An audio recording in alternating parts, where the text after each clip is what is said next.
இந்த புறம் பேசுவது, இந்த கோல் பேச்சு பேசுறத தீவிரமான வினையான பாவமாக பார்த்து அதை கடவுளிடம் அறிக்கையிட வேண்டும். ஆண்டவரே, இன்னைக்கு இந்த அம்மாவை குறித்து நான் புறம் பேசிட்டேன், இந்த ஐயாவை குறித்து நான் கோல் பேச்சு பேசிட்டேன், இந்த ஐயாவை குறித்து தவறான அவதூறு நான் பேசிட்டேன், இப்படிப்பட்ட பேச்ச பேசிட்டேன், நானு என்ன மன்னிங்க ஆண்டவரே, நான் பாவம் பண்ணிட்டேன்னு என்னைக்கு ஒன்னு ஒத்துக்கிறோமோ அப்பொழுதுதான் இந்த பாவத்திலிருந்து வெளியே வர முடியும். இந்த புறம் பேசுகிற பேச்ச நீங்களும் நானும் பாவம்னு ரெகக்னைஸ் பண்ணலன்னா கடைசி மரணிக்கும் வரை இத பேசிக்கிட்டே தான் உட்கார்ந்து இருப்போம். கர்த்தர் இதை ஒருபோதும் ஏற்றுக்கொள்ளுகிறவர் இல்ல.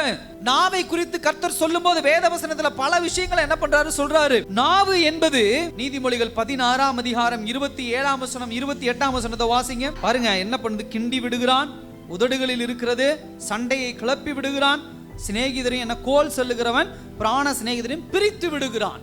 இந்த 4 ஆக்டிவிட்டிஸ் எங்கிருந்து பிறக்குதுங்க?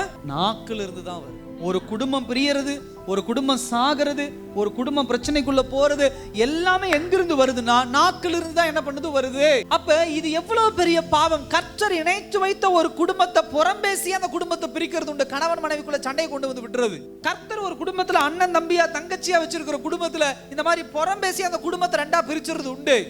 உன் தங்க, உங்க அண்ணன் தெரியுமா, உன் தம்பி தெரியுமா, உங்க அக்காவை பத்தி தெரியுமா, உன் தங்கச்சியை பத்தி தெரியுமா, இப்படியே இன்னொருத்த வந்து பேச விட்டு அழிந்து போன குடும்பங்கள். அண்ணங்காரன் தம்பிக்கு விரோதமா வந்துடுறான், தம்பி அண்ணனுக்கு விரோதமா வந்துடுறான், அக்கா தங்கச்சிக்குள்ள சண்டை, கொலை வரைக்கும் மரணம் வரைக்கும் போகுது இந்த விஷயங்கள்லாம். கணவன் இடத்துக்கு போய் உன் மனைவியை பத்தி தெரியுமா, உன் மனைவி இப்படி பேசிக்கிட்டு இருந்தா, இங்க நின்றுகிட்டு இருந்தா, இவனோட நான் பார்த்தேன் அப்படின்னு கணவன்கிட்ட சொல்லும் போது அவனுக்குள்ள கோபம் வந்து அவன் போய் கொலை பண்ணிடுறான். மனைவி கிட்ட இந்த மாதிரி பேசும்போது மனைவி ஏதாவது ஒரு தப்பு காரியத்தை என்ன பண்ணிடுறாங்க. ஏன் அப்படின்னா இதை நம்ம பாவம் நம்ம நினைச்சுக்கிறோம். ஏதோ அவங்களுக்கு நல்லது பண்றோம், ஒரு காரியத்தை சொல்றோம் அப்படின்னு சொல்லி என்ன பண்ணிடுறோம் நினைச்சுக்கிறோம். நம்ம எப்ப இதை பாவம்னு புரிஞ்சுக்கிறோமோ அப்பதான் இந்த பாவத்தை நாம் ஜெயிக்க முடியும். இந்த உலகத்துல இந்த புறம் பேசுறது, கோல் மூட்டுறது, இந்த வேலையெல்லாம் நமக்குள்ள வராது.